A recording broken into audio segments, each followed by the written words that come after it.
कल भी हम लोगों ने 3 परीक्षाफल का घोषित किया है। एक लंबित पुराना छोटा सा मामला था, उसका भी परीक्षाफल घोषित किया है। आगे आने वाले समय में भी हम लोग अब बहुत जल्दी जो हमारे लंबित हैं CDPO के, DPRO के, प्रोजेक्ट मैनेजर के और पंचायती राज ऑडिटर का, इन सबों का परीक्षाफल भी हम लोग अगले माह तक निश्चित रूप से घोषित कर देंगे। और उम्मीद है कि जुलाई माह में हम लोग 67 कंबाइंड सिविल सर्विस एग्ज़ाम का, मेंस का भी परीक्षाफल घोषित कर सकेंगे।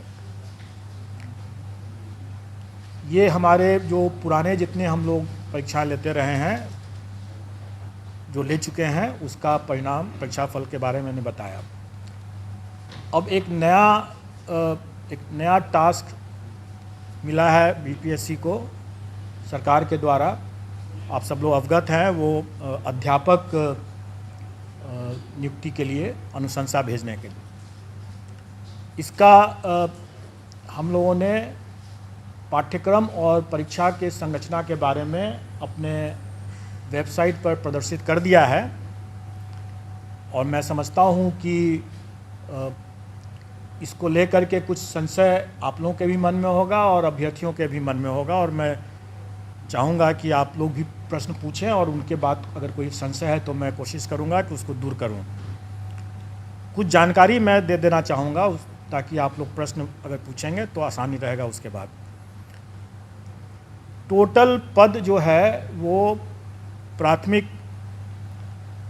प्राथमिक विद्यालय के लिए 79,943 है, जिसकी अधियाचना आयोग को प्राप्त हुई है। 79,943। उसके बाद माध्यमिक विद्यालय के लिए 32,916, 32,916। और उसके बाद हायर सेकेंडरी के लिए 57,602, 57,602। टोटल होता है 1,70,461, 1,70,461, जिस 61 आप लोग भी टोटल कर लेंगे। अब इसमें जो अर्हताएँ हैं वो सरकार के नियमावली में दिया हुआ है, और जहाँ जहाँ वो मिसिंग होगा वो सरकार के निर्देश पर और सरकार के साथ आयोग की बैठक, संयुक्त बैठक में जो निर्णय लिया जाएगा उसके अनुरूप वो होगा। और वो विज्ञापन के समय जब निकलेगा 1-2 दिन में मैं समझता हूँ कि विज्ञापन भी हम लोग निकाल देंगे। वैसे मैं बता दूँ मोटा मोटी तौर पर कि प्राथमिक विद्यालय के लिए जो न्यूनतम अर्हताएँ होंगी वो inter pass plus CTET plus diploma in elementary education या BEd अगर किया हो तो वो होना चाहिए। माध्यमिक विद्यालय के लिए graduation plus state STET plus BEd, और हायर सेकेंडरी के लिए पोस्ट ग्रेजुएशन होना है और स्टेट और BEd होना है। डिग्री मतलब graduation plus state plus BEd।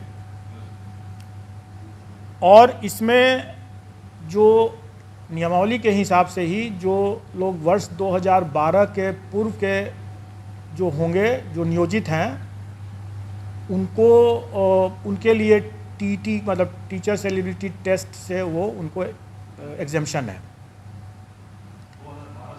हाँ, तो ये हुआ। उसके अलावा फिर एज रिलैक्सेशन भी है उन लोगों के लिए, वो सारा चीज़ नियमावली में पहले से दिया हुआ है। वही चीज़ विज्ञापन में हम लोग रिपीट कर देंगे।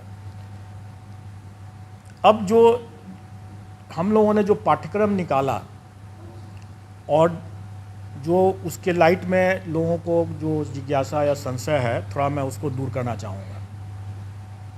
पहली बात कि ये लोग प्रश्न पूछ रहे हैं कि परीक्षा एक ही दिन में होगा, एक दिन से अधिक में होगा, तो हम लोग आवेदन जो मांगेंगे वो इन सभी पदों के लिए एक साथ मांगेंगे। एक ही आवेदन होगा। मतलब कहने का है कि एक कैंडिडेट अगर वो योग्य है तो वो प्राथमिक के साथ साथ वो हाई स्कूल के लिए भी और हायर सेकेंडरी स्कूल के लिए भी, तीनों के लिए वो अप्लाई कर सकता है। एक साथ अप्लाई एक साथ कर सकता है। और जब हम अप्लाई करने की जब हम उसको सुविधा देंगे, क्योंकि उसका हक भी है, अगर वो योग्य है तो तीनों में अप्लाई कर सकता है, तो स्वाभाविक है कि हम उसको तीनों के लिए परीक्षा में उत्तीर्ण होने के लिए भी हम उसी हिसाब से परीक्षा की तिथि को रखेंगे, ताकि अगर वो योग्य कैंडिडेट है तो वो तीनों परीक्षा में अलग अलग तिथि पर वो भाग ले सकता है। अब हम आते हैं पाठ्यक्रम के बारे में। पाठ्यक्रम या और परीक्षा की जो संरचना है वो हम लोगों ने इस तरीके से डिसाइड किया है कि एक पेपर जो होगा वो क्वालिफाइंग नेचर का है और वो भाषा का पेपर जो है वो क्वालिफाइंग नेचर का है। उसमें उसको सिर्फ पास करना है, उसका मेरिट में नहीं जुटेगा वो। उसमें भाषा में 2 सेक्शन रहेगा। एक सेक्शन अंग्रेजी है जो सबको करना है, और दूसरा सेक्शन में विकल्प है, मतलब कि वो हिंदी, उर्दू या बांग्ला। क्योंकि हमारे पास जो पद आए हैं प्राथमिक में, उसमें बांग्ला के लिए 148 पद है, उर्दू के लिए 12,729 पद है, और बाकी जो प्राथमिक के जो बाकी हैं वो सामान्य मतलब हिंदी के हैं। ये सब जो क्वालिफाइंग वाला जो मामला है, जिसमें 25 मार्क्स का अंग्रेजी और मैं आपकी जिज्ञासा को जल्दी ही शांत कर दूंगा। 25 मार्क्स जो रहेगा वो, और सभी एग्ज़ाम जो हमारे हैं वो MCQ बेस्ड हैं, मतलब कि ऑब्जेक्टिव टाइप के हैं, मल्टीपल चॉइस क्वेश्चंस रहेंगे। और क्वालिफाइंग नेचर का जो पेपर भाषा का है उसमें अंग्रेजी 25 नंबर के रहेंगे, 25 प्रश्न, और हिंदी या उर्दू बांग्ला जो रहेगा वो 75-75 का रहेगा। उसमें से कोई एक चुनना है उनको। मतलब टोटल 100 नंबर के 100 प्रश्न रहेंगे, और पूरे पेपर में उनको 30% मतलब कि 30 नंबर न्यूनतम लाना होगा, तभी वो पास करेंगे, नहीं तो वो परीक्षा से, प्रतियोगिता से बाहर हो जाएंगे। इसमें जो लोगों को जो जिज्ञासा है कि पहला कि क्या 30% अंग्रेजी में अलग और हिंदी में अलग लाना है, तो ऐसी बात नहीं है। संयुक्त रूप से उनको 30% लाना है, मतलब 30 नंबर लाना है। लेकिन मेरा यह मानना है कि ऐसा नहीं हो सकता है कि कोई शिक्षक हों और वह सड़क पर अगर चल रहे हैं और सड़क पर जो रोड पर जो साइनेजेस रहता है वो अंग्रेजी में भी रहता है, तो उसको न पढ़ सकें, तो वो शिक्षक क्या हुए?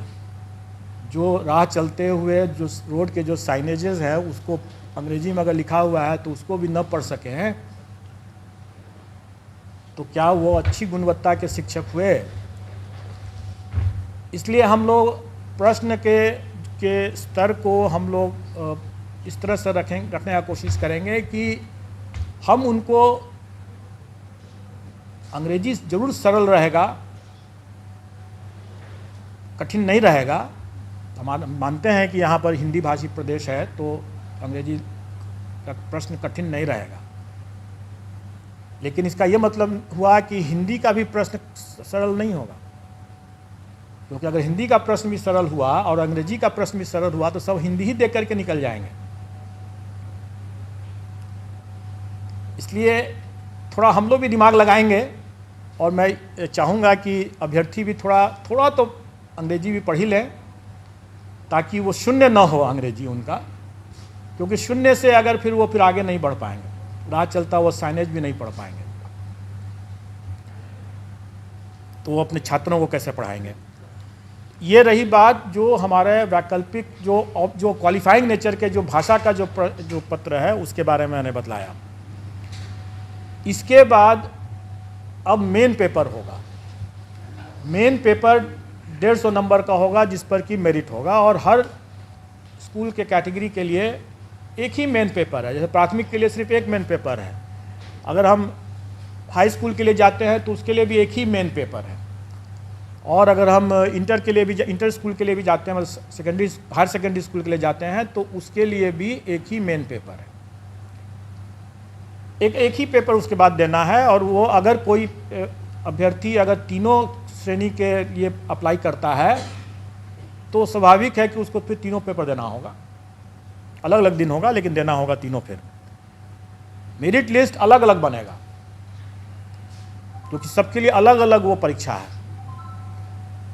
अब रही बात कि जो भी 150 नंबर का जो मेन पेपर हुआ उसका कंपोजिशन इस तरह से रहेगा कि 100 क्वेश्चंस तो रहेंगे वही जो वो अपने विद्यार्थियों को पढ़ाते हैं, उसका टॉपिक, उसका चैप्टर, उसका विषय वो वही होगा जो वो अपने बच्चों को पढ़ाते हैं स्कूल में। इसलिए अगर ये जिज्ञासा है कि उसका हम सिलेबस में विस्तार करके दें तो मेरा ये कहना होगा कि बिहार एग्जामिनेशन बोर्ड का जो सिलेबस है बच्चों के लिए उसी को देख लें,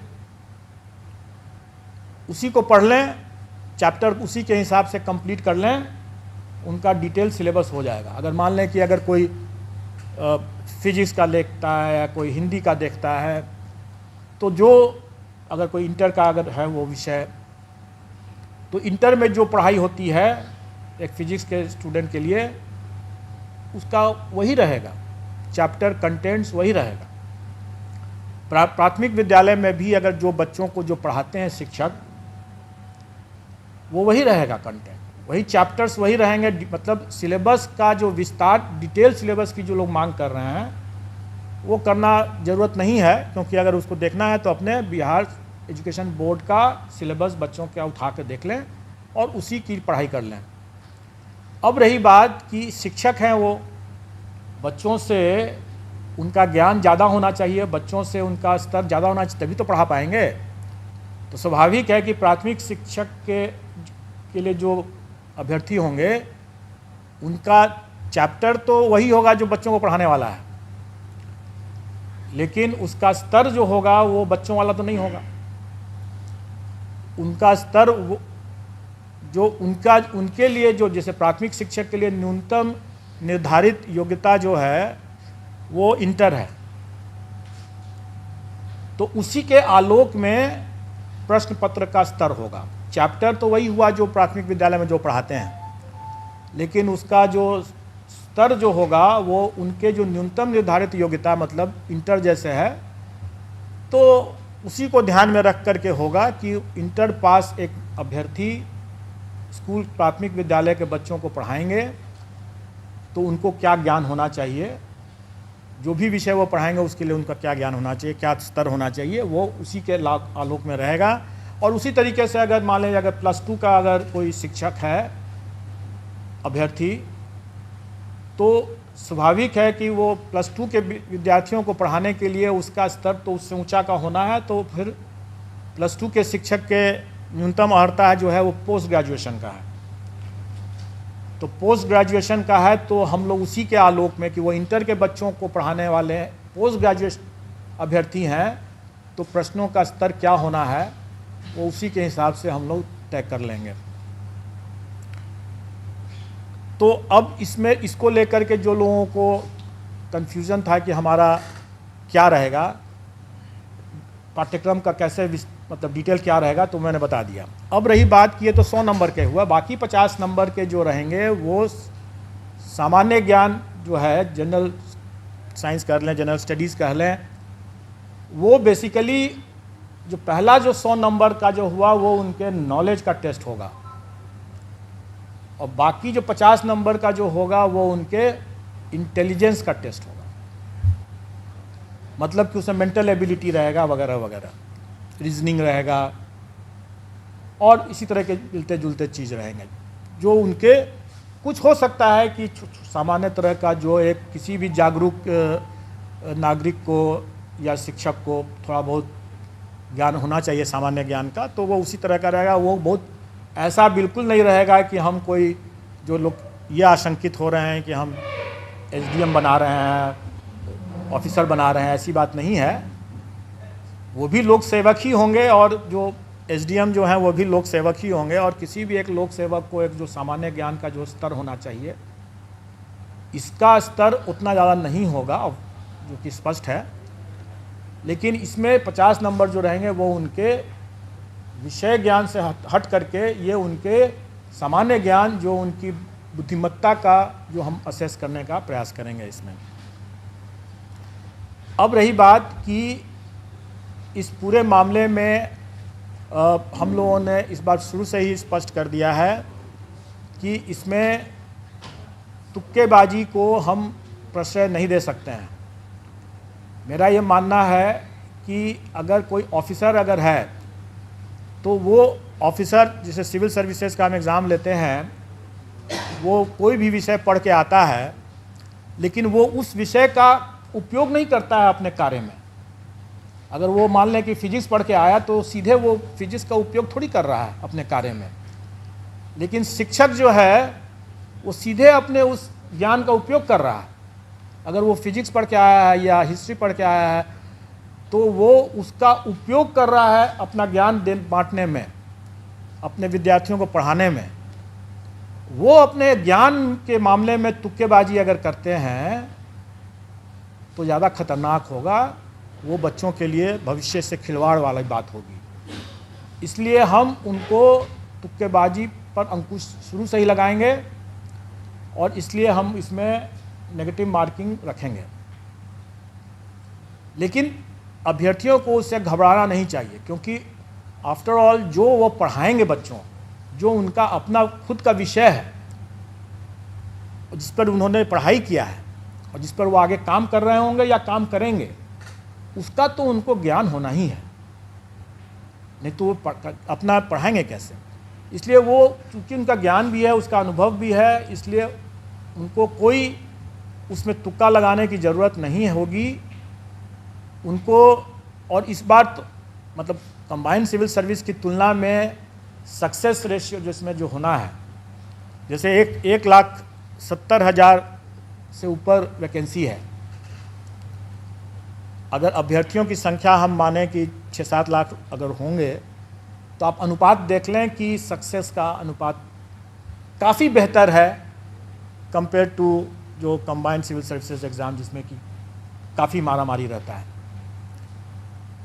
तो इसमें उतना घबराने की ज़रूरत नहीं है। प्रश्न का स्तर जो होगा वो कठिन नहीं होगा, लेकिन डेफिनेटली वो एक तरह से बहुत हल्का भी नहीं होगा। वो उनके जो काम जो करेंगे, जो पढ़ाएंगे, उसको उसके ही आलोक में उसका स्तर होगा।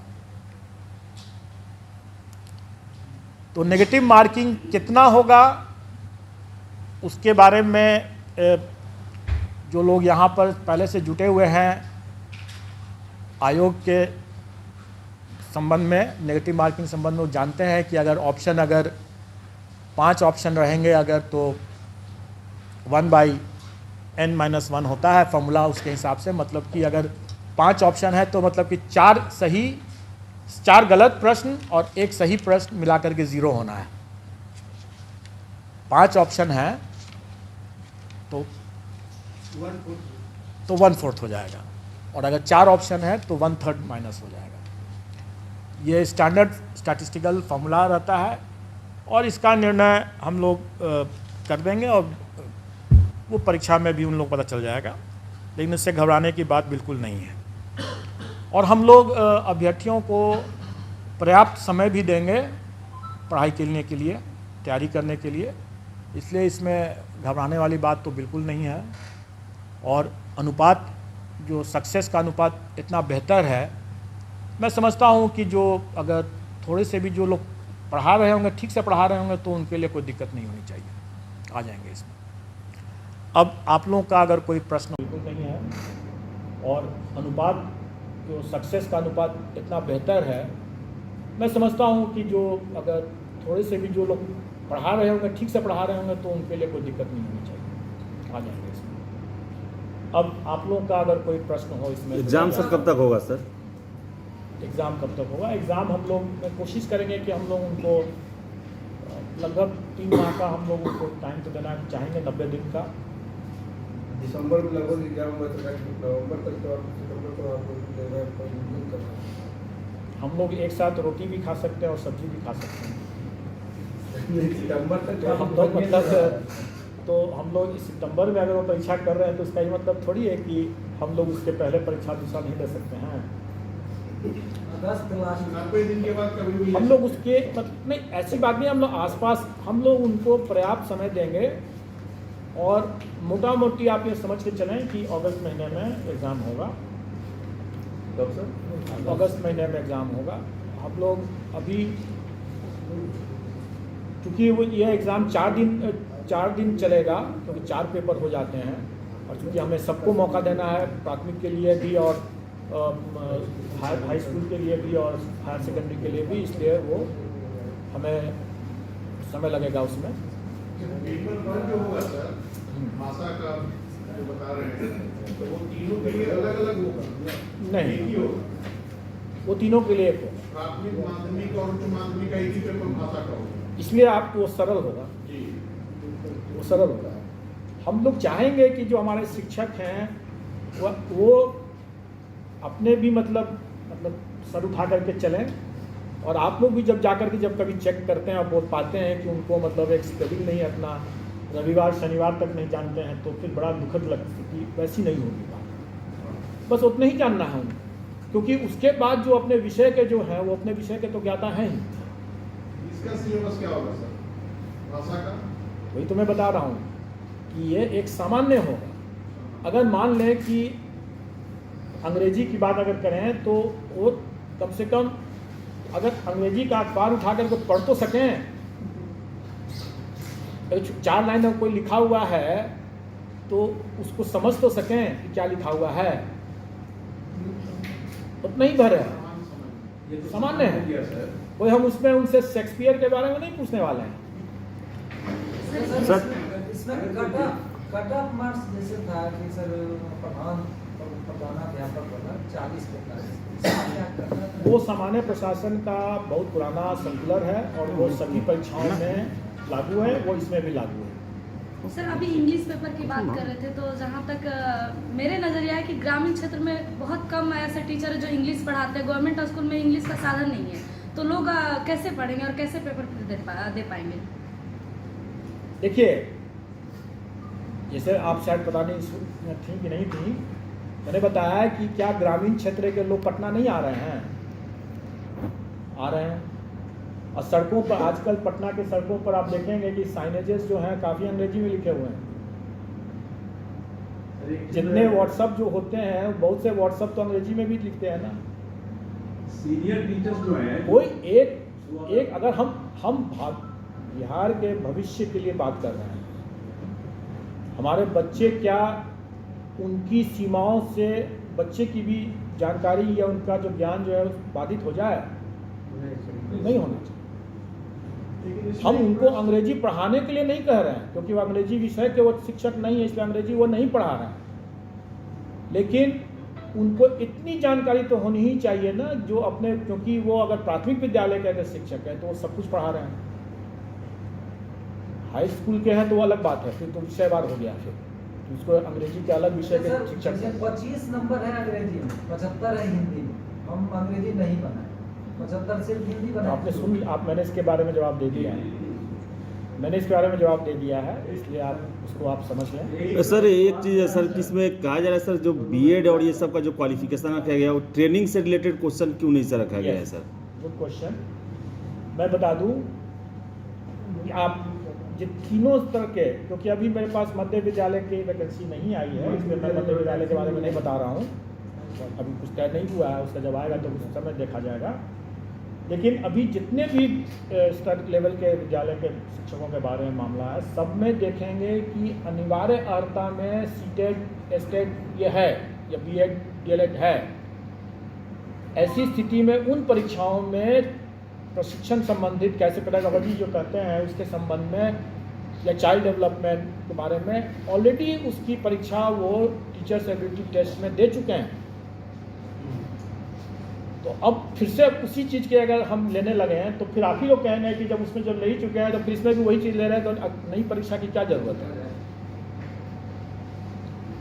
नई परीक्षा की ज़रूरत इसलिए है क्योंकि जो अभ्यर्थियों की संख्या अगर 6 लाख है और अगर हम उसमें से 1,70,000 ही को हमको अगर लेना है तो स्वाभाविक है कि हम मेरिट बेस्ड ही हम सिलेक्शन प्रोसेस करेंगे।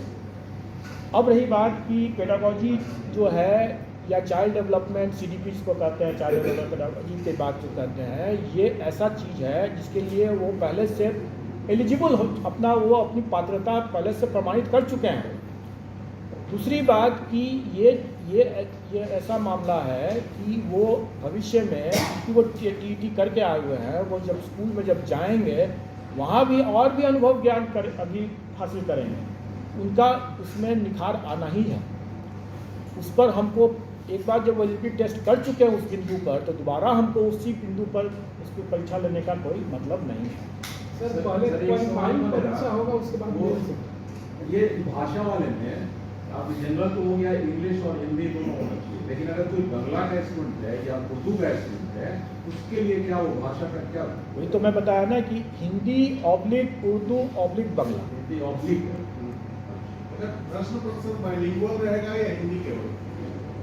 देखिए, प्रश्न पत्र जो हमारा जो सब्जेक्ट का जो रहेगा वो बाइलिंगुअल रहेगा, लेकिन नेचुरली अगर हिंदी का प्रश्न अगर है, एक का पेपर है तो हिंदी में ही सिर्फ रहेगा। अगर इंग्लिश का है तो फिर उसमें हिंदी तो नहीं रहेगा। ये एक उर्दू वाले, ये मदरसा वाले जो लैंग्वेज का जो विषय का जो पेपर रहेगा वो उसी लैंग्वेज में रहेगा, जो वो बाइलिंगुअल नहीं रहेगा। ये DEP को लेके बिहार में जो अब तक परीक्षाएं हुई है, इसमें महिलाओं को विशेष छूट दिया गया है कि 85% उनके लिए 85 मार्क्स है, तो क्या वो छूट आप जारी रखेंगे या फिर जो 90 का है?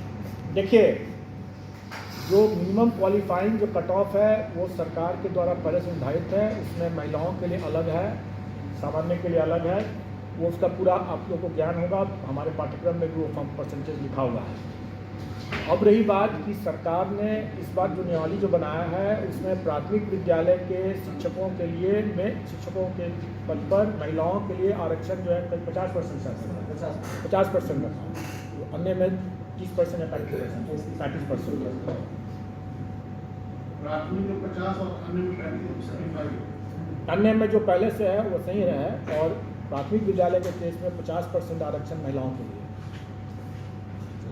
सर ये जो एग्जाम दो एग्जाम होंगे तो क्वालिफाइंग एग्जाम पहले होंगे उसके बाद मेंस होंगे या इससे कोई फर्क नहीं पड़ता है, क्योंकि हमारे जो भी एग्ज़ाम है MCQ बेस्ड हैं और इसका इवैल्यूएशन हमारे कंप्यूटर से ही होंगे, क्योंकि हम हमेशा करते आ रहे हैं। जो लोग आयोग के पास आते रहते हैं या आयोग की पद्धति से वाकिफ़ हैं वो जानते होंगे। मैं एक दो बातें और बता देना चाहूँगा जो लोग नहीं वाकिफ़ होंगे उनके लिए। पहली बात कि ये MCQ बेस्ड होगा तो इसमें हम सारा का सारा जो है कंप्यूटर से ही हम इवैल्यूएशन करते हैं, और हम लोगों ने एक नई परिपाटी बनाया है कि जो हमारे आंसर की जो निकलते हैं वो हम पहले से प्रदर्शित कर देते हैं, और उस पर जिसको आपत्ति करनी है तो आपत्ति भी करते हैं, एक बार दो बार, तो वो इसमें रहेगा। जो हम लोगों ने इतने दरमियान में जो अनुभव हासिल किया है इस तरह की परीक्षाओं को लेने में और जो सुधार किया है उसका लाभ शिक्षक अभ्यर्थियों को भी होने वाला है। तीसरा ये इसमें ये रहेगा कि पारदर्शिता बरतते हुए हम उनका OMR शीट को वेबसाइट पर उनको दे देंगे ताकि वो अपना OMR शीट देख सकें कि उन्होंने क्या किया है। ये पूरी ट्रांसपेरेंसी रहेगी।